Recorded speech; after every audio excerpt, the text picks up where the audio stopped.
Welcome everybody to week 10 Showdown, Fantasy Showdown, Cincinnati Bengals at Baltimore Ravens. What's up, fellas? What it do? Good, What up? good to see smiling faces. Good to be back all together. The band is all here. Glad that you're better, Phil.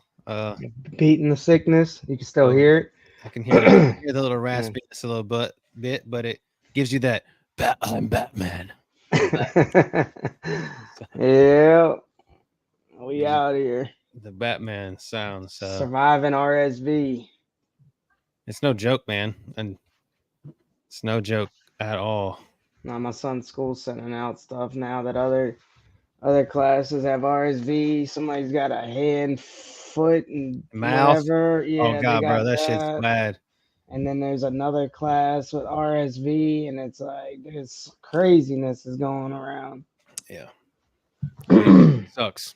Being sick sucks. But we're a little bit of stuff brings light into our life. A little football action.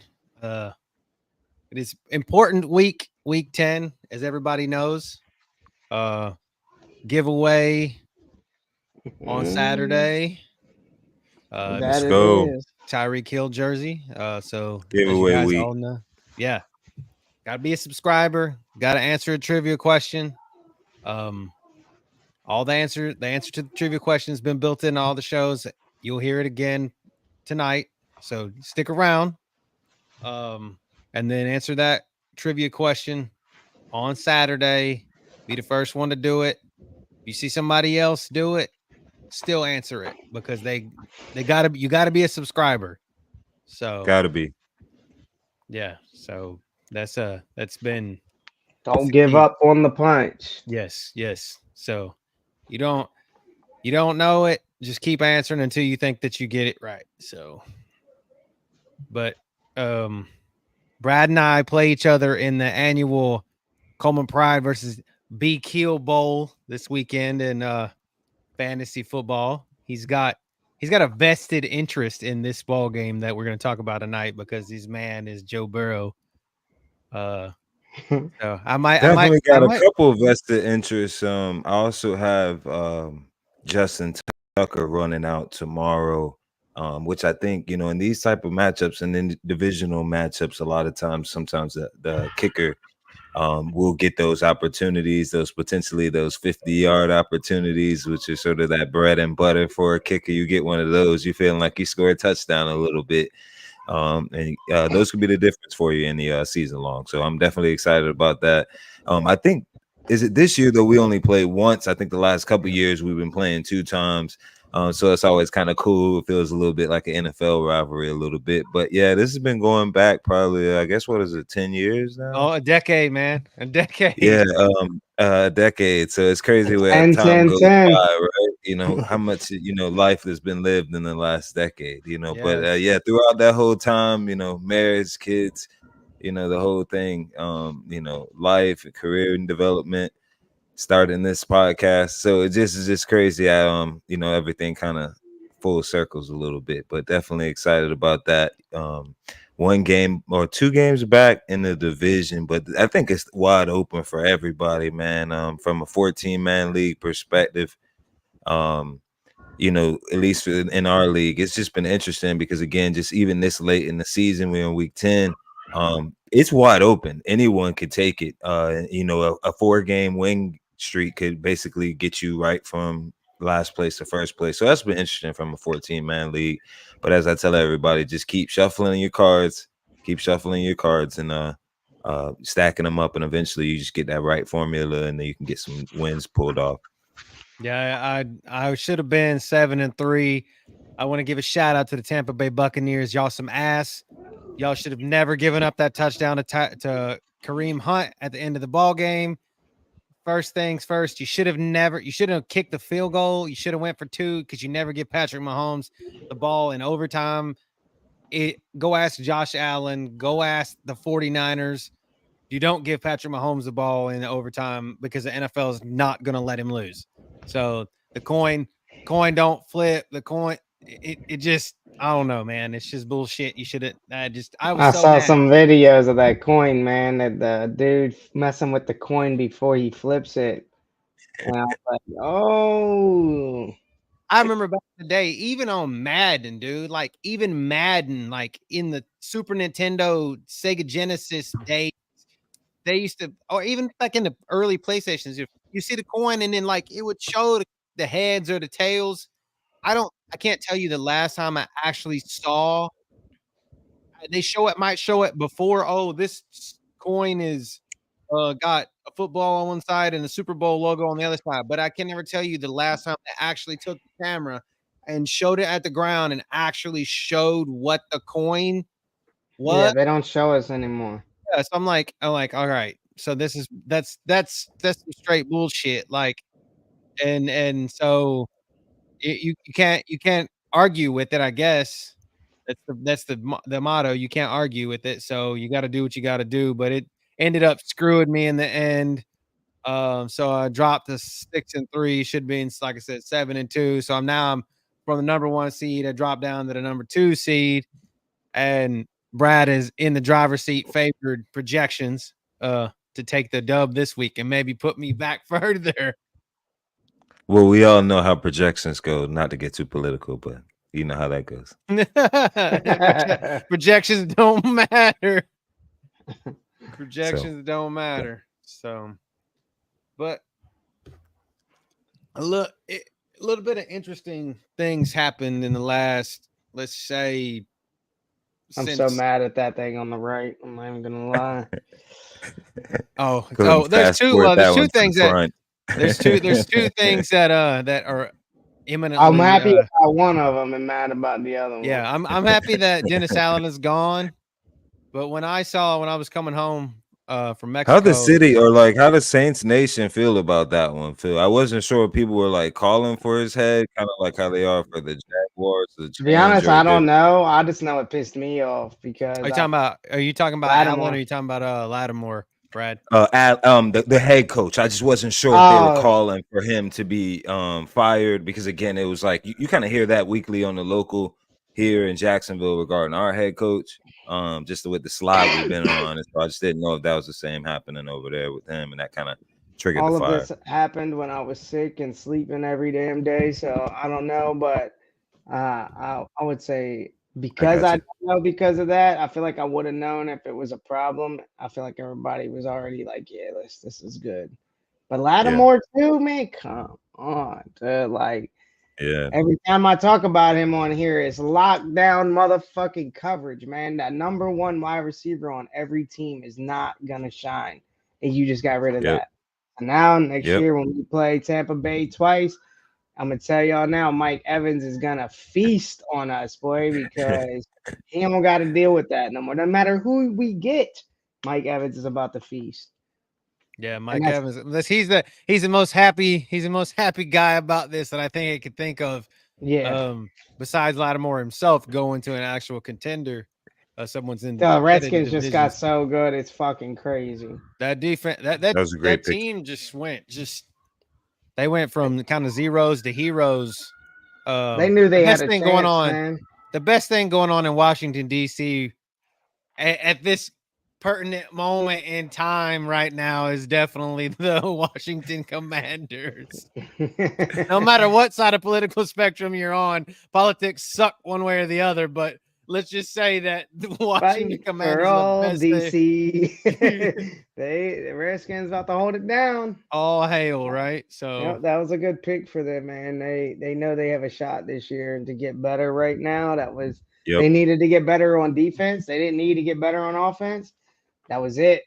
Right Except there. For the first time in like I think like maybe even 90s. Back to Champ Bailey and stuff, they have a pure number 1 corner there in Washington. You know, like I can't think of someone in between that time frame that was actually just a great corner. But I can think back to Champ Bailey was the like last one that comes to my mind, and that was in the early 2000s. But that works, and I'm glad personally that Dennis Allen's ass is gone. I mean, I'm not a Saints fan, but I live for the Saints vicariously through you, Phil. So So I'm glad that he's gone. I thought he was ass. When you guys hired him as a head coach, I was like, the general manager, Right. Mickey Loomis, I was like, what the fuck are you doing, dude? Like, did you not see what this guy did for the Raiders? Like, he was terrible. Like, he literally was the worst coach. Man, we went from Sean Payton to that, man. I mean, So he was like, on Sean Payton's staff, and I guess that's the reason why they're like, oh well, he's a Sean Payton guy, but he's a fucking defensive guy, dude. And then okay, but the guy that you guys have as the interim coach right now is your special teams coordinator. Can't think of what his name is, but I can see the guy. He's the guy that pretty much helped create the new kickoff. Him and a bunch of the other special teams coach, but he was the guy that was heading it up, and he's been on a Pat McAfee show a bunch of times, and dude's like super smart. I mean, obviously he's not a offensive or a defensive coach; he's a special teams guy. But if you go back and think about it, some of the most successful head coaches in the league, that names that come to your mind first, were special teams coaches first. Bill Belichick was a special teams coach before he was a defensive coordinator for the Giants, and then went on to be the head coach, obviously in Cleveland, was going to take the Jets job, and then the Patriots, and the rest is history, right? And then John Harbaugh, that's Ravens head coach, was a special teams guy. So some of the best head coaches have been special teams guys. So this could be a good thing. It could be a good thing. It could be a bad thing. But I mean, it just really depends on if the locker room wants to play for him or not. But without Lattimore, we're just gonna get smacked. So I don't think it matters. I don't know. True number ones are gonna feast on us now, whereas back in true number ones didn't do anything on us. And no matter what week it was, who it was, CD Lamb didn't matter. True number ones did not eat on the Saints. Always had to be somebody else. Had to be a tight end or a slot receiver. That's why Godwin fucks us up every time, right? Because he's out the slot and Evans is locked down.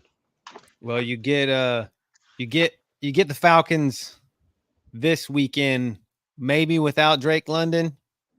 That's obviously just eat on us. Mooney.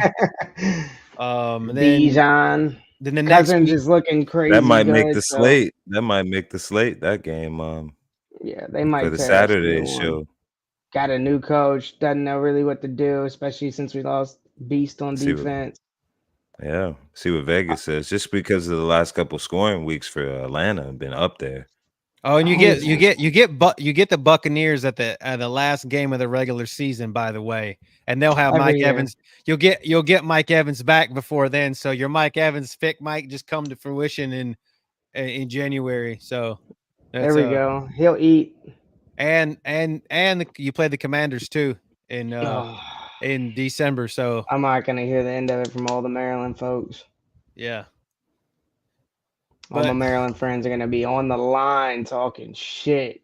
I mean, the trade deadline was crazy. Like, you guys can see Mike Williams back here. He got shipped to the Steelers. So the Steelers now have a kind of 1-2 punch wide receiver for Russell Wilson, and his damn rainbow moon balls that he throws, just chucks it up and hopes that somebody can go up and get it. So, I mean, I guess you guys were talking big about Mike Williams last week, and I was like, I'm just not here for it. So now it might be the time that he's the guy. Time. I literally went and picked him up off of waivers. But the Jets, Lazard kind of took that spot because of the chemistry. So that and then it just made him a 3, and 3s don't really eat on any team. They have their days. But with Steelers, he could be a 1 or 2 in there, and it could change everything. Yeah. And the ability by Russell Wilson to kind of create that sort of lob motion, those lob throws. That's where Mike Williams has always been at his best. This is those routes, 15 to 17 yards down the field. And sort of once he catches it, he's the biggest man on, at that point. He's able to get a lot of yards after catch afterwards. And so I think this system may actually be a lot more friendly, more than it is even just a quarterback situation as well. And then it may scheme them up better. And there's a pretty strong run game there going for Pittsburgh as well, which will help them for play action. Yeah. And then another guy Pittsburgh picked up as if they needed another defensive line guy, Preston Smith here from Green Bay. They picked that's I was like, when I saw him go there, I was like, why? Why was Green Bay giving up one of their best defenders? And he's going to a team that already has Highsmith and Watt and Cam. And I'm like, why? That just makes that that defensive line rotation just insane. They know they gotta win that division, man. That's a tough division to win. They probably sent some Derrick Henry trouble. Yeah. And we need all we can get out here. I just thought it was crazy that they picked up one more good defender there on the line. So I'm just glad. I mean, I hate the Steelers, but I'm glad for him. I guess it makes total sense. And Mike Tomlin's a good coach, so some good moves. And then you guys see Zadarius Smith there for that was on Cleveland. He's now taking that Aiden Hutchinson spot there in Detroit. You know, guys, I've been pounding the table about them needing to get getting an edge. And after Hutch was gone, well, there he is right there. So I'm afraid of them. We play them on Sunday. I feel like we're going to get our ass kicked after the shit show of a game that we played against the Jets. I feel like the Lions might just kick our ass. It's here, but I just feel like they might kick our ass. So, but yeah, and then Christian McCaffrey might come back this week. All things considered, that he might come back. It might be the time that they get to turn him loose. It's not a full-on gone conclusion that he's going to come back, but it is a maybe at this point. So I feel like we've been out there with Dr. Strange speaking to the specialists. Yeah. Yeah, that Achilles, man, it's just crazy that, I mean, we saw it like the game of the season. First game of the season he was going to play, and then all of a sudden, tendonitis in that Achilles, and it's just been weird ever since then. So kind of hush hush. He's been to Germany or something like that to get it, Switzerland, something in That's Europe. Why I call it the Doctor Strange thing. My man flew away far and been seeking some outside help. Yeah. Yeah, that's what's interesting to me. So I guess, and then of course, yeah, Dak Prescott's out. I didn't put him on the list, but I was like, it's always good to talk about Dallas Cowboys. Dak's gone. They said that he pulled his hamstring off the bone. I don't know, man. He just has some of the worst injuries sometimes, so man. It just it's weird. It's weird. And then he gets on the sideline and says, "We suck." Like, no, bro, we fucking suck, dog. Yeah, like that was funny, dude. You fucking suck, and that's what it is. You got paid all that money, and now you just been slacking because of it. They should have never paid that man that kind of money. I feel like everybody that pays somebody crazy, they're never the same after that. They're always some shit every time. I mean, welcome to Duval. I mean, Saints did that to Michael Thomas too. Like, dude never came back and did another. Well, the Browns there with Deshaun Watson, they're not even committing to him in the future. They're committing to maybe taking a loss.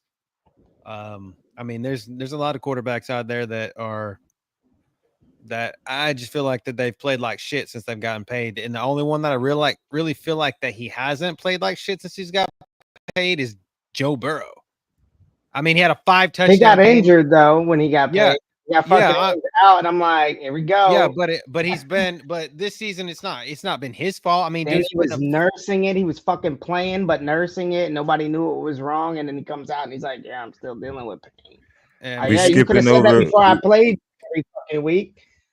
We skipping over the GOAT who got potential GOAT, and Pat Mahomes who got $500 million and kept it churning. I mean, running through these championships, got his team undefeated. I mean, he didn't stop. I mean, people keep forgetting he signed a $500 million deal at the time. It was 10 years, but it was still $500 million. What's up, guys? That's good sports for you. Yeah, man. He's the exception though. It's Pat Mahomes.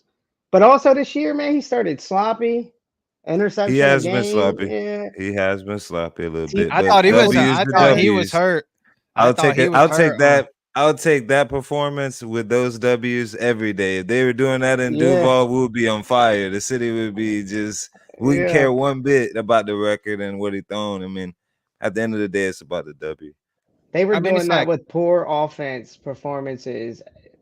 it's when all those injuries come back, Rasheed Rice and them, man, it's gonna be crazy. Well, Like if they're John, doing What a them if by value John, you number. John have. is, if John from Sports for You is still here, or if it's Tig, I don't know which one of y'all is running that account, but Tig's a Saints fan, John's a Denver fan. So, John, if you're still here, I know you know what we're talking about with shitty quarterback play, but like GOAT status quarterback play being when Peyton Manning was actually he had the Jello arm when they won the Super Bowl, and it was really the defense that kind of won them that Super Bowl because they eat the shit out of Cam Newton's ass. So that was what I'm saying. Like, it was, we've seen it before. We've seen teams with that or with great defensive kind of winning it, right? You know, and like I said, I thought he was done the other night. I thought Patrick Mahomes was done the other night. Like, literally when he kind of hobbled up, and they said it was like his ankle, but to me it looked like it was an Achilles, and I was like, oh shit, he done popped his Achilles the way he was running. And then Andy Reid comes out and says, oh, he's got weak, loose ankles or something like that. And I was like, what the fuck? You just called him, this man got loose, weak ankles. So I'm just like, all right, dude. He's Patrick Mahomes, I guess. And face of the league, I guess he gets the same kind of treatment that we all thought Tom Brady got when he was with the Patriots. So what's up, Jones? What's up, buddy? What's up, Jones? So Yeah, that's I thought it was like a hip or groin injury when I saw Mahomes do what he did, because it looked like it jammed up, like his leg jammed up, and I was like, ooh, like something just snapped out of place up here. But I don't know, he came back pretty quick. I was like, that was one of those little fluke injuries that just looks real bad, but it's It's a not stinger, really. little stinger, gotta get it off real quick. yeah, and I don't know, man. That game was fully loaded with crap. Yep. I don't know, man. I fucking called that game to the T in my DFS lineups and still lost money. So, fuck DFS. It's bad right now. It's There's so many sharks sharks running in it the right water, now. man. So many sharks in the Is it water. too many whales out there that's just making it hard to catch any fish, Oh basically? man, prior years I used to lock 2 quarterbacks in the 20 max, 10 and 10, and I'd win. This year I've been doing 1 quarterback, 20 max as the MVP. I mean, I keep saying quarterback. MVP is the Captain. captain, and I've nailed it 3 times this season. Nailed the captain, all 20 lineups in the 20 max, and all 3 times I'm still negative. I'm not even getting close to first. My lineup closest to first was 11 points away this past week, and I had D Hop in all 20 lineups. It's crazy. I even showed y'all a lineup, 1 player difference. Is it 1 player difference in the lineup?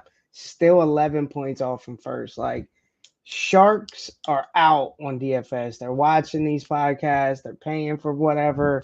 They're getting optimizers, and DFS The is a algorithm. scary world right now, man. But you know, like AI has gotten to the point where we've gotten to where AI is generating lineups. So you can go, and this is buyer beware, right? Like, you got to pay up for like high end AI, but there's people out there, and I've seen it on Twitter, and I've seen it on that they generated AI algorithms that would generate you a DFS lineup, and they're using them for betting lines, and they're using them for all kinds of stuff right now. So AI is there, and it's learning at a geometric rate, as they say, and that's what people are doing. So if the computer's making it and they think that it's going to do that, and again, what we've seen and said in the past, there's a lot of these hanky janky lineups that like we never got to that.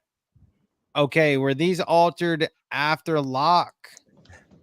Like, I mean, That's it. That's what I I've would say about the had milli makers. I've already had that. I've already had that happen to me once, at least this season. Like in a flash draft, I won first place in a flash draft because it started during the middle of the third quarter. Like, I was in the third quarter and I was picking people as they were scoring, and I won first. And DraftKings said that I won, and then at the end of the night, they took my money back. I had won first, and they took my money back and said that they canceled the contest. And I was like, that's some bullshit. Like I already won. You are like there's already. And I all these guarantee people... the people that lost didn't get a refund either. They're probably like, "Ah, you dumb as shit. You lost." Yeah, yeah. So I'm just saying, like, it was crazy because, like I said, it was a 49ers game, I believe, and I was picking George Kittle, and as he was scoring, running down the sideline, he was like a 1.5 point multiplier, multiplier. and I picked his ass, and I won the whole thing, and it was like I was so stoked.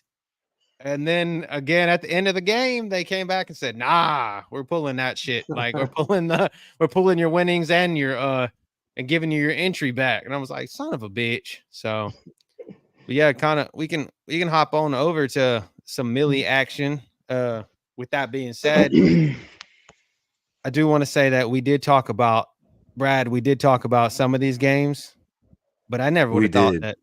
I mean, like, well, I Geno know I Smith touched was my on cash specifically. quarterback. I know I did call Devin A. Chain, and yes, you I did. know the show is a little shorter, choppy in areas, but I did say I like the fact that not only was he going to be able to get the rushing yards, but additionally those screen yards, those sort of 5-yard dump off passes will turn into production. And sure So enough, 8 of them. it 8 really of ultimately them. worked out. So I was proud of myself there, man. If I would have, I called JSN. I want to say guess that 2 we or did 3 call weeks too JSN. early. I called him I this week. called I it want to say like that 3 weeks early.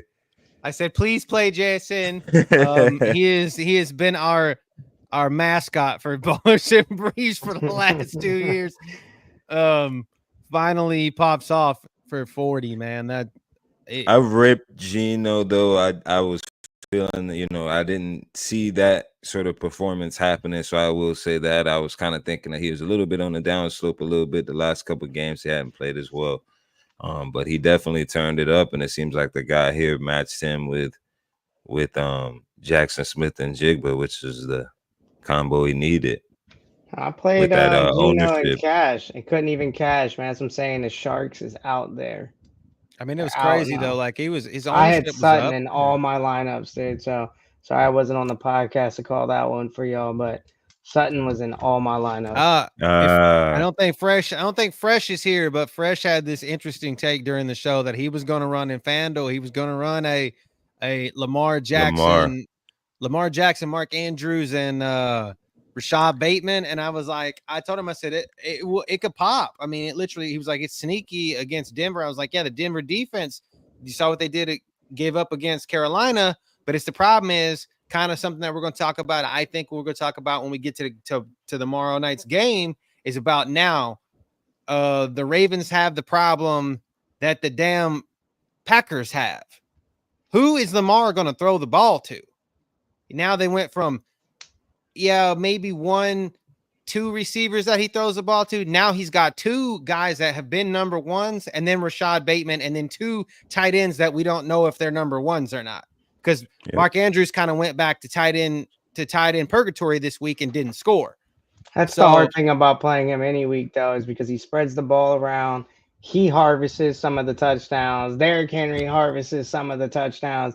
You get a fucking game where Derrick Henry gets 2 and Lamar gets 2, and nobody on the receiving core of Baltimore is going to be in any fucking optimal. And that's the scary part about ever playing them in DFS, because you don't know. I mean, this week likely he's out, I think, so it'll be easy to play Andrews, but does that mean he's going to get the ball? Fuck no. I don't know. I doubt Flowers has back-to-back crazy performances, though. He never does that.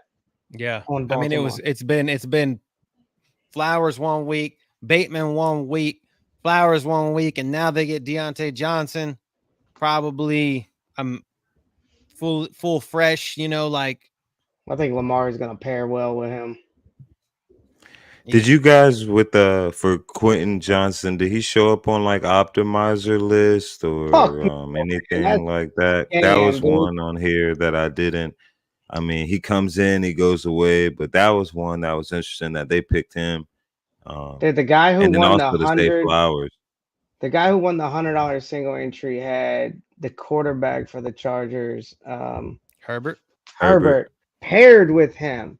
And I'm like, that's bullshit, man. Herbert hasn't done a fucking thing all season, bro. I played him like 2 weeks ago. That's how I know. And I watched him go down and kick 7 field goals because he couldn't do anything in the red zone. And you play him in $100 single entry, and you pair him with a guy I've never even heard of before, and the guy gets like a 100-yard touchdown. I called bullshit. I was like, nobody's playing that in $100 single entry. Yeah, you might see that weird shit in a milli maker where there's 300,000 people and you can put in 150 different lineups, but I was like, no shot, dude. No shot. Herbert. I mean, I think you have multiple guys here that are over 20% ownership, and that's something that I would say, like, especially in this spot, you don't see that as often. I would say the tight end spot, you don't see a tight end that's 20% owned showing up in the milli maker that often.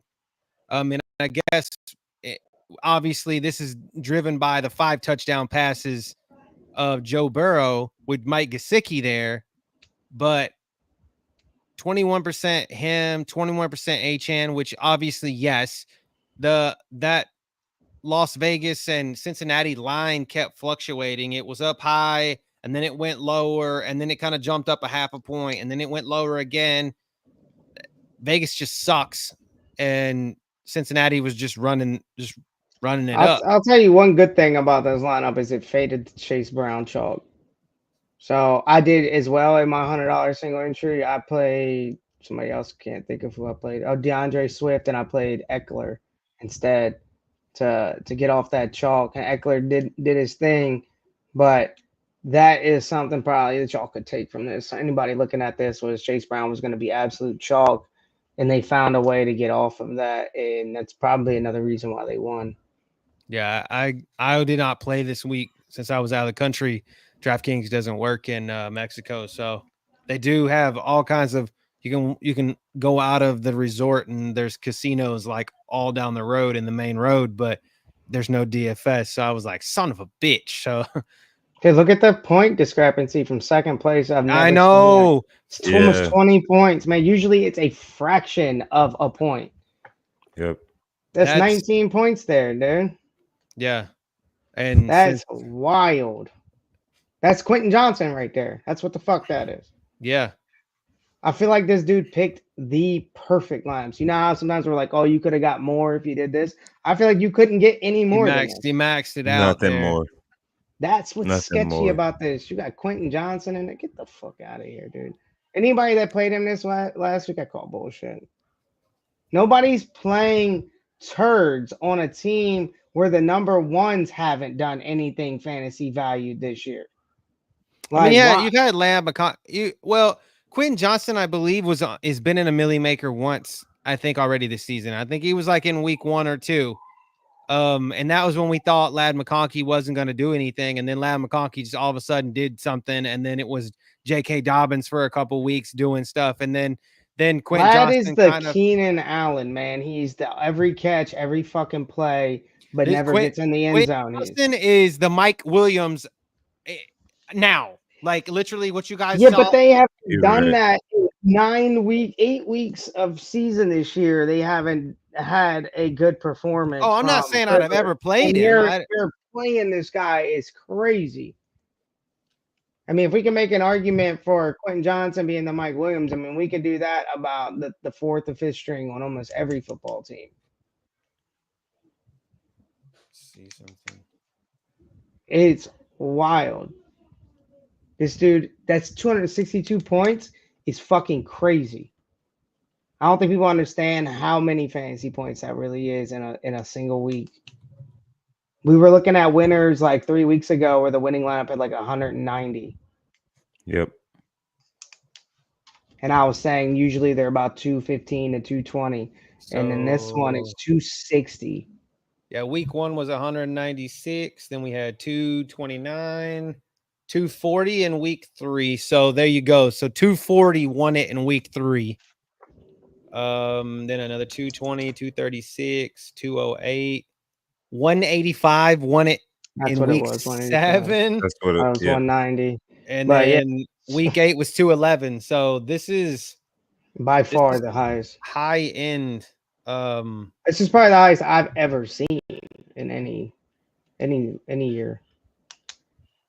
I mean, that you had the thing is no, they didn't pay up for really anybody in this lineup except for Saquon. Like I say pay up, I'm saying like top value, like highest value of anybody, like money wise. And here you get Saquon 4x value, and he paid up for him. I find it just very difficult that when you go down, usually people pick their flex last. I find it very difficult to put Zay Flowers in at 7K instead of a Rams player. I think you could have got Cup or Puka around that price, and you're running a Seattle stack. Your bring back instantly is saying if I'm running this, it's because the Rams are popping off. That's the only reason that Geno is popping off. He's getting back in the game. Rams were heavy favorites, and then you throw in Zay Flowers. It just don't make sense. Like I know what I'm gonna do. I'm gonna put Flowers in right here, and I'm gonna skip Cup and Puka. Yeah, and there's no Rams bring back, like you said. There's no Rams bring back at all, and that's weird. That's weird. I mean, you don't have to do a bring back. We've seen it win a lot of times, but like if you're playing Geno, it's because you think it's gonna be a big game and he's gonna have to score a lot. And if it's a big game, who the fuck is scoring on the Rams? Cup or Puka? Pick one. And Puka's out here punching people. So. Or Kyron, right? Kyron's like 8,000, but that would have been the swap for Barkley right there. Yeah. Again, you had an opportunity to do a nice bring back and you didn't. And that's how you ended up with this insane lineup. Oh, Saquon brought it back enough for all of us with that fucking reverse fucking hurdle, bro. That shit was insane. That shit was insane. Sorry, Brad, but that shit was insane. Don't be. Don't be. I mean, we'll be actually, watching Jags that did better play. than I thought in that game. So we'll be seeing that for the next probably 10, 20 years, man. That's gonna go down probably in football lore. You may not. There's certain time I've been watching football my whole little 35 years on the planet Earth, and I have never seen that before in my life. So when you get those type of moments, like you cherish those. I mean, there was some quite a few cool moments this week. I have to give it to him. Derek Stingley getting his ass put on an Air Jordan poster by Garrett Wilson on Thursday. That was solid though. That's pure athlete right there. And then Barkley's reverse hurdle. That shit was pretty tight. So, and those Kelly Green uniforms, those joints are fire. Those are fire.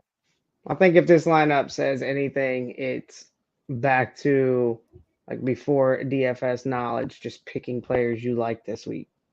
Doesn't matter about if it makes sense. This is pure. This year might be a year of pure luck because we've seen some lineups that have just been pure luck and dirty ass luck. Picking who you like this week. Like I like Barkley this week, but it didn't make sense in my lineups because it made me punt somewhere I didn't want to punt. But this reads right here is I like this guy. I like this guy. Oh, he's got a good matchup. Yeah, I like that too. Oh, that looks good. Oh yeah, and then that's it. Walk away. Don't analyze it because if you analyze it, you're like, that don't make sense. Just leave it and go. I'm about to try that next week. Just I like him, a little bit of that. That'll make no sense. Perfect. Lock it in. It's gonna be fun. I think this coming week will be fun. It's little names off the table here and there. So and it's halfway through, like we're halfway through the regular season. So now shit starts get weird. Like it gets really weird. Things go up, down. We start to see weird stuff happen in football. Trade deadline gone though. We don't have to worry about them advertising pump plays on these fucking showdowns anymore though. So yeah, makes it a little easier in some aspect. Now it's going to be guys that, all right, we're going to feed these guys the ball that should be getting fed the ball. And either they're going to, one of two things, they're going to pop off or something's going to pop off. Like literally they're going to lose a limb or they're going to be the captain, and they're going to be the most expensive fucking captain on a showdown, and you're not going to be able to afford any of the other people that you need. You're going to have to just straight bottom feeder dingy fish. That's just what we're going to be looking for. So, yeah. Let's go into that game tomorrow. Let's hop into this. That fucking those Ravens, these Ravens new helmets are so dope. Those purple ones with the gold face mask. What they're running out. They're gonna be so Two tight. Maryland teams doing good. The Purple Rising is what it's called. So I mean, I don't think this is gonna. Yeah, I don't think it's gonna play like it did earlier this season. I don't think any game ever does. So, and they go back, they watch film, and they correct issues, and plays much slower. So our injuries are as follows: Orlando Brown, left tackle, questionable with a knee. He was limited in practice. T. Higgins is doubtful with a quad injury. BJ Hill, defensive tackle, is questionable with a rib injury. Didn't practice. And Charlie Jones, he's their kick returner. He's a wide receiver. He's doubtful with a groin injury. They did pick up Khalil Herbert in the trade with the Bears. I like him. Because Zach Moss didn't participate in practice, and they're talking about that he may not play again the rest of the season. I saw that today sometime. So keep that in mind. Herbert has a really good pass catching ability, and that's what they use him a lot in the screen game, sort of similar to Devin A-Chain was used, but that's how he was used a lot in Chicago. Yeah. And then for Baltimore, Rasheen Ali, that he's a rookie, I believe. He's a rookie running back they drafted. It's questionable with an ankle. Not that we'll ever see him probably. Jalen Armour Davis, cornerback, doubtful with a knee injury. Isaiah Likely, as Phil said, out with a hamstring. Keaton Mitchell, running back, coming back from the ACL. Full participant of practice is questionable. And then Brent Urban, one of their, I believe he's a reserve defensive end, out with a concussion.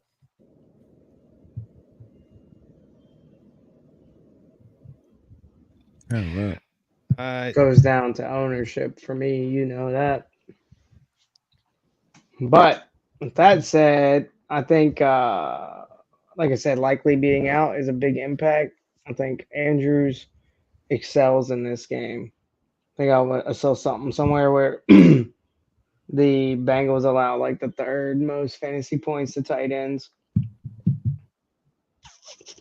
Let's see. Yeah, in this matchup, I was actually looking specifically at the run defenses for both teams, because I think that's going to help kind of determine how this matchup may turn out. And I did see that the Ravens are, while they're are sort of rough against the pass, they are actually top 5 against the run.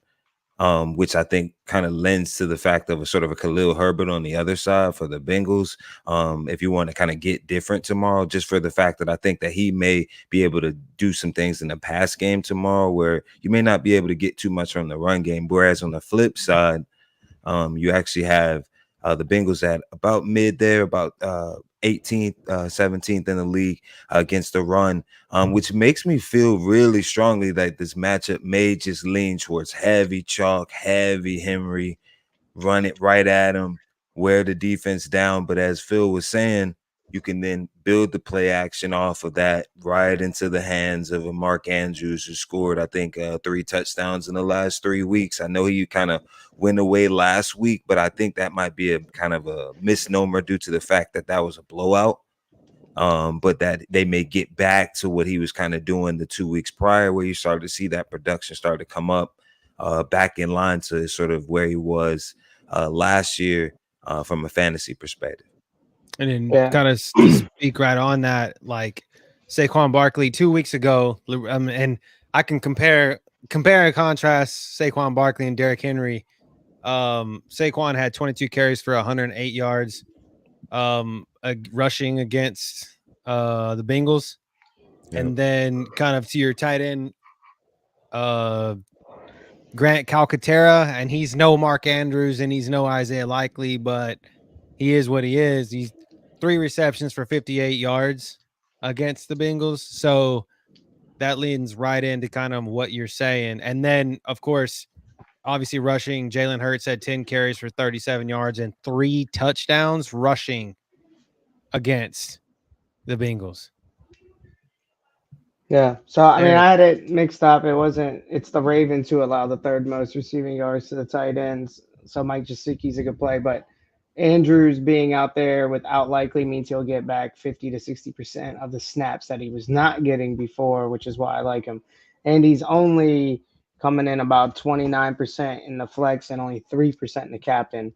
And I think, he is definitely viable for a captain type play, as if we've seen him take down showdowns before. You said who? Gesicki? Andrews on what I was just saying, Andrew, but sorry. Yeah, but Gesicki you got a good matchup as well. I don't know if he comes back and runs a back-to-back type performance, but Ravens do give up a lot of points or a lot of yards to the tight end this season. Yep. And overall, they're giving up a lot against the pass. I think they actually rank towards the bottom half of the league in the pass game. So if you are a Burrow owner, of course, this is actually a pretty nice matchup. Again, I think that the run defense for Baltimore may shut down a lot of sort of the rushing attempts. They may still try it just to keep the defense honest, but I think they're going to put this game in Burrow's hands tomorrow. Now it's a matter of, from a daily fantasy, who are you wanting to match Burrow up with? But I do see him. I think he's coming off 5 from last week. Maybe it could be one of those Isivas, games where, if you want to get a little different, he had that 2 touchdown performance. I think it was only off of 3 targets though, so be careful with that. But if you want to get a little different tomorrow, that may be the option, just given the injuries on the slate. I mean, the last game they played was 41-38, and that was at end of the game. Heroics there. Jamar Chase had 10 receptions for 193 yards and 2 touchdowns. T. Higgins had 9 receptions for 83 yards and 2 touchdowns. So, and then you have Iosivas, who had 1 reception for 39 yards, and then Gesicki for 2 receptions for 31 yards. So every time at the beginning of the season that the Bengals were without Higgins, Gesicki, and or Osivas scored a touchdown. Well, the thing that makes Gesicki better, and it did last week too, is Eric All being out. So I think that's why he's still going to pop here. But I think there's just too much film to watch from last time they played. I mean, 41-37 is a ton of film. I don't know, man. To be honest, I think both teams lean more on the run, even though they know that their weapons are the pass. I think Derrick Henry, is going to get pounded the ball. And whether or not Ravens are good at run defense or not, Chase Brown is a workhorse. They're going to give that man the ball. He's going to get a fucking ton of touches, a ton of rush opportunities, a ton of pass catching. I think he's somebody you have to have in your lineup. Yeah, I think he's somebody you have to have on DraftKings. On FanDuel, I don't know. On DraftKings, he gets targets. He's going to get hammered that ball. They're going to try to not allow Ravens to have the ball as much. I mean, that's got to be the coach's plan when the team scored 41 on you last time. So let's kill clock. Let's snap the ball lowers or closer to the 0 and hand the ball off more and get the run game open. I mean, Joe Burrow had 5 touchdowns in that game. He has multiple 5 touchdown games this season. So it's crazy. I think Joe Burrow is. I think Joe Burrow is one of those dudes that he just might just be that guy. Yeah, I mean, I think you got to play this multiple ways in mass entry, right? You got to have some for the way it played last time. But basically, what I was saying is, don't just think it's going to play that way. Oh yes, got to have some for the under. This game could very well play to the under. And if it plays to the under, why, right? But we literally said it was going to play to the under last time, and this shit popped off. So, Go ahead, dude's going to play his PlayStation. But essentially, like if they weren't scoring, what would have happened? Field goals, right? So it could be a field goal defensive run back type game because they watched a lot of film and the plan worked was to open up the run game. I mean, Joe Burrow has 104 passer rating against the Ravens. So he's one of those guys that he's going to score on the Ravens. He's going to have a good passing game against the Ravens. But like you're saying, Phil, it could be the running back that ends up winning the ball game for the other team. I So get down to the 5 and he gets you need to have that exposure to them to even in DraftKings because a dump off is a dump off and a pup pass or whatever is a catch, right? So I mean Chase Brown's getting high ownership in the captain spot too. You got Lamar Jackson at the top, and then you got 4 people like all the same. It's Jamar Chase, Joe Burrow, Chase Brown, and Derrick Henry, all about 12%. So any love for Justice Hill tomorrow? I like Justice Hill every week because he catches the ball. Right, he's the pass catching running back. So you like to see that in games that they're supposed to be pass heavy, and when somebody like Derrick Henry is supposed to be chalk, I like stuff like that. I might have a little bit of them if I mass enter. I'm not sure if I'm a mass enter because the Sharks have muddied the waters. I might just stick to single entry and try to nail this one down. Might do something super different like Chase Brown at the captain or Mark Andrews at the captain, something weird like that. Don't even put it past me to put fucking Mark Andrews at the captain. I have done it before and won. Yeah, I have done that shit and won before because I believe in Mark Andrews and have always believed in Mark Andrews. But another one that I have also believed in there. You kind of dropped it a little bit earlier, Brad. Justin Tucker, I've run him in fucking showdowns as captain before too and won money with him. Now, I'm not saying he's going to be that because this has been that year with Justin Tucker. Something's not the same. I don't know if it's just because he's getting a little older or what it is, but he's a little off this year. But maybe he does have the capability to have those 15 to 20 point, games from a kicker again, especially in a season long. Those could be the difference sometimes between winning and losing your matchup. Those swinger points there. He had 13 points. He had 13 points against the Bengals the last time, by the way. Justin Tucker. And just so you know. These matchups, just again, when you have those divisional matchups, you have a lot more film, and that tends to lend a lot of times to offenses getting bogged down in sort of kicking territory, which lends to these type of games. I think even if you flip over on the other side, I believe the Bengals kicker also, I believe, has had pretty good games over the years as well, but I have to double check into that. But these are matchups. Even when they get a little bit high scoring, you also again still see those field goals there. All it takes is maybe 1 or 2 50-yard field goal attempts, and boom, you're in there. Yeah, it's just that he McPherson's not when it comes to mine, he's not the 50+ yard guy that we know Justin Tucker is, but McPherson has had three games with over 50 a field goal over 50 yards. So I mean, and he's had 3 games with double digit fantasy points as well. But I like it. I like it to be different. So many people are going to play this the way it played last time. They're going to get as much heavy hitters in one lineup as they can and try to get the punt play right. And I think the winning lineup is going to be more different. Maybe like you saying, a kicker in there or 2, some running backs harvesting it, and Lamar Jackson. I mean, I think he's got to be in your lineup no matter what. Oh, definitely. I think Lamar Jackson drives the train here. Like it's Lamar Jackson or bust kind of, because he has so many ways that he can score. Joe Burrow scores on his arm, not on his legs. Lamar Jackson scores on both.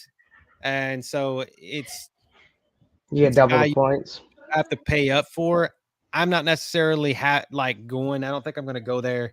Maybe in captain, but it's because he's expensive. So you could pay down on your captain, especially if you're going to mass entry. You pay down on your captain and then try to pad your flex spots with higher cost guys. Yeah, I mean, I even think I might even. We talked about him a little bit earlier. Might even throw some Deontay Johnson in the captain. Gonna have to look at the ownerships tomorrow, but right now, man, he's not pulling any ownership in the captain spot. So it's like people forgot about him, or the optimizer's just not fully updated right now because it's too soon. And I'm just wondering if it has something to do with the fact of like that he's not fully acclimated into the offense yet. I'm not 100% I don't think he sure. needs to be, man. He's like an under route, in my opinion. I think Lamar's gonna have a field day with him just underneath. He's gonna be like a Keenan Allen there, man. Just Great. ton of targets, and then next thing you know, a deep ball to Zay Flowers or Bateman, something like that. But it's gonna be a Deontay Johnson show when he is acclimated. But I don't think he needs much. Just go out there and get open. I mean, he's cheap. He's cheap at 4,800. He's definitely in there to cut into some of the Rashad Bateman stock for sure. But we've seen him in the past have big games. With Pittsburgh, he has that potential. It's not like you're saying something. You kind of not necessarily seen in his career. He's had potential in games in the past where he's had 100+ yards, a whole bunch of receptions. If it just so happens that this is the week that they scheme him up, I could see him, having potential to have the same type of game that Zay Flowers just had the week before. We've seen this season, or was it maybe this season or the end of last season, whatever. Or even this Lamar season, Jackson, like Nelson Aguilar getting points from Lamar Jackson, and Nelson Aguilar was the 3, right? Well, technically, right at this very moment, and just because of where he just came in on the depth chart, I would assume Deontay Johnson's the number 3 on the depth chart just because he's not fully acclimated, right?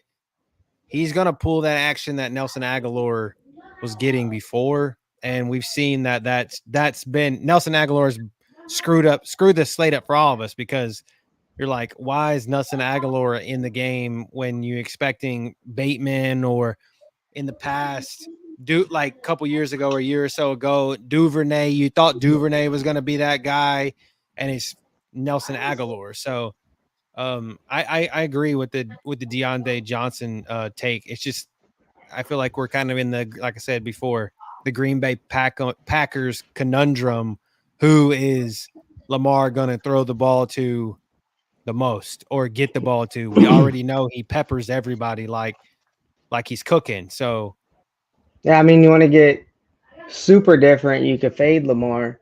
I remember, I think it was like 2-3 years ago, a guy who's won the Millie Maker numerous times saw the ownership of Lamar Jackson was like 40%. It was a game like this, like you got to play Lamar. There's no way around it. And he fully faded him and pulled the winning lineup for another winning Millie lineup. So super different. You could fade somebody that's Lamar in a situation. I don't know if that's what I'm going to do, but got to get different somewhere. The Sharks are out. Yep. Yeah, and it's crazy that you talk about a backup quarterback. You got Josh Johnson, the backup there for Mr. I've been on like as many teams as I can count there, and he's sitting there at 6,000, man.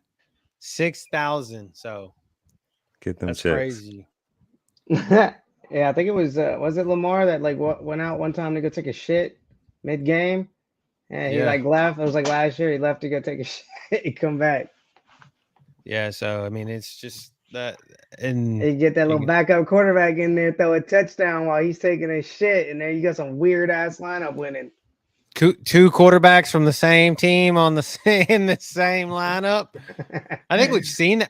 I know we've seen that before in some games. I don't think it may not have been in a Ravens game, but I know we've seen that in the past. Like you needed to have both quarterbacks, the starter and the backup, because had to have both.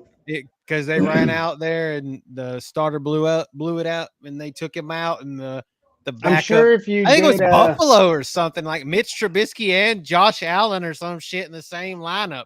I'm sure if you did a single or showdown entry on the Anthony Richardson game last year, that would have been the case.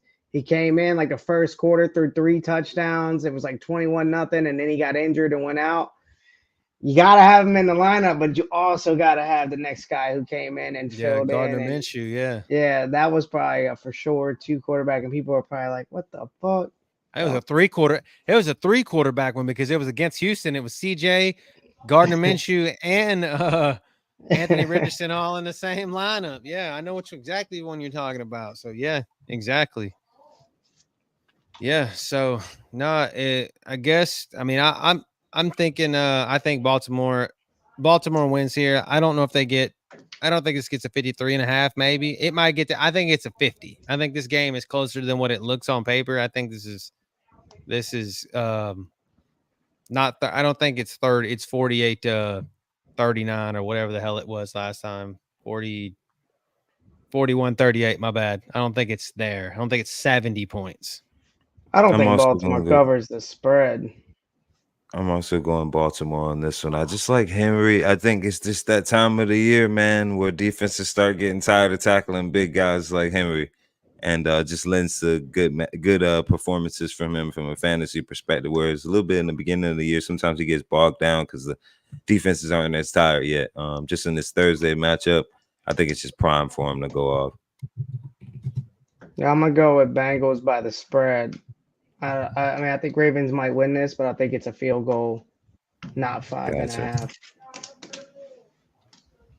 And I'm gonna go with the under because I think everybody under the sun is gonna be on the over. And I say, if you want to be successful betting, you got to bet against the public. Yeah. Oh, okay. That's understandable. I mean, I get it. So I guess we can give a little taste to the people out there about what we're giving away on Saturday. Getting there. It's going down for real.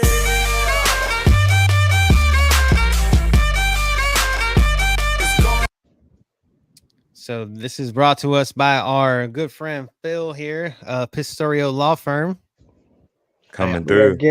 Giving it away. That little hologram right there is the Beckett authentication. You scan it, see that it's legit, it's registered, and it's yours to win this Saturday. All you got to do is like, share, and subscribe, and tune in. Be the first person to answer Cody's question correctly. So we will be going through the show. It's gonna come out of nowhere. You're not gonna know when it is, because if I tell you, you're gonna just tune in at that point. So be the first person to answer. Like Phil said, you got to be a subscriber, follower on at least one of the platforms. Rather that's Twitch, YouTube, Facebook, TikTok, Instagram, you name it, we got it. And we will answer the question, and just you see an answer, I'll say if they're right or wrong, but if they're not there to claim it, the next man up. It's next man up. So keep answering. Yeah. Did you guys know? I know this is I've never seen Tyreek Hill to not play in number 10. Do you know he was number 24 in college? I did not. So he was. So in college, he was number 24. So keep that in mind, everybody. Is that Griffey's number? Ken Griffey? Yeah, he was 24. Right? Yeah. Hey. So it's pretty cool, and we appreciate all of you guys, and like we give this one away. We're halfway through the season. You know, we stick around. Obviously, more. Season long ends week 17, 18, but we hang out. DFS does not, and football does not. Football is not over. DFS is not over. We don't stop until the Super Bowl. And unless you guys want more after that, we can always adjust. So, yeah, football's king. I mean, we live in the two of the highest producing football states, minus California, I think, in the country. Y'all are in Florida. I'm in Texas. Lots of high tier athletes coming from those states. Oh, yeah. But yeah, guys, if you guys have any questions about your lineups for the week or whatever, shoot them into the chat real quick, and we will start sits, trades. I know some people's trade deadlines have passed. They kind of passed the same time, regular trade deadline. Some people are like us where we don't have a damn trade deadline. We're just a fucking mafia out here. Ours has no trade deadline. We're like, who wants a trade deadline? And this is I had a question brought to me, actually, since there's no questions in the chat right now. I had a question brought to me, and this was by someone that plays in our fantasy league. They were in a matchup against someone else, and that was going into the Monday night game up by 3 points. Okay. The person that they were against pulled their defense. Okay. Pulled the defense, went 0 defense strategy. So the defense couldn't lose them any points. So they could just lock the win in. Is that dick move or not dick move? Should you have to be obligated to play your defense or play a player if you're already winning so you don't get negative points? I'm gonna correlate it exactly with kneeing the ball at the end of a fucking game. I think that's a bullshit move. I think it should be taken out of the NFL. If you're under 2 minutes, you should be required to play if there's a 1 score difference. You should not be able to spike the ball. But since that's not the rule, and you're allowed to spike the ball for strategy and let the fucking clock keep running out, and strategy to pull your defense in fantasy leagues, even though it's bullshit, and go on with it.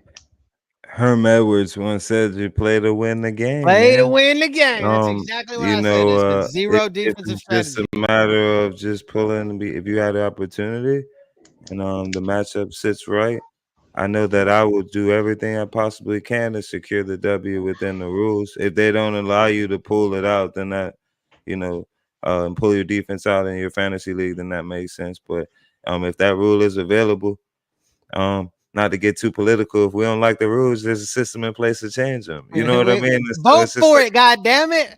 And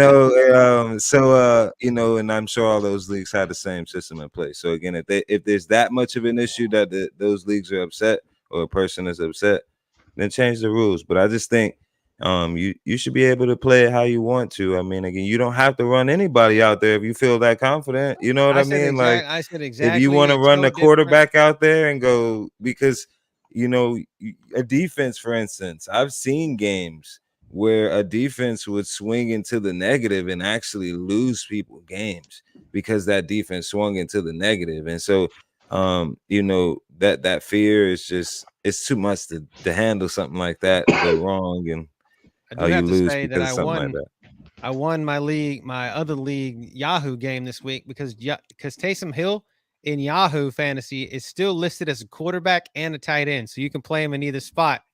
I played his ass in the quarterback spot. I let it be known I won a FanDuel DFS contest with like 100,000 people in it, with the Chargers defense getting me -7 points in that lineup, and I still took first place. So you're right. Like, it would have been better to fucking not have a defense in there. FanDuel makes you pick a defense. There's no bench in any defenses. If you want to go by those type of rules, you got to fill the slot. But since that's not a rule in the league, keep it moving. Yeah. But yeah. Well, guys, it doesn't look like we got any questions, but we appreciate all you guys hanging out with us, and keep it in mind that, like I said, we will be giving away the jersey on Saturday. Come hang out with us. And we answer the trivia question. Like, share, and subscribe. Tell all your friends. Tell your friends' friends. And just one piece of advice. I know it's you're hearing a lot of shit right now. I'm taking this away from sports. I'm taking this to real life. You're hearing a lot of shit right now. But listen to all the shit. Okay. Do what makes you happy and do what's good for you. Don't worry about what everybody else is doing. Don't listen to what everybody else is doing. Okay, that's just personal advice. What's going on in your little bubble is what you need to be worrying about. The rest of the shit, it'll work itself out. So, but we appreciate you guys, and we'll see you guys on Saturday. Best of luck. Peace. See y'all.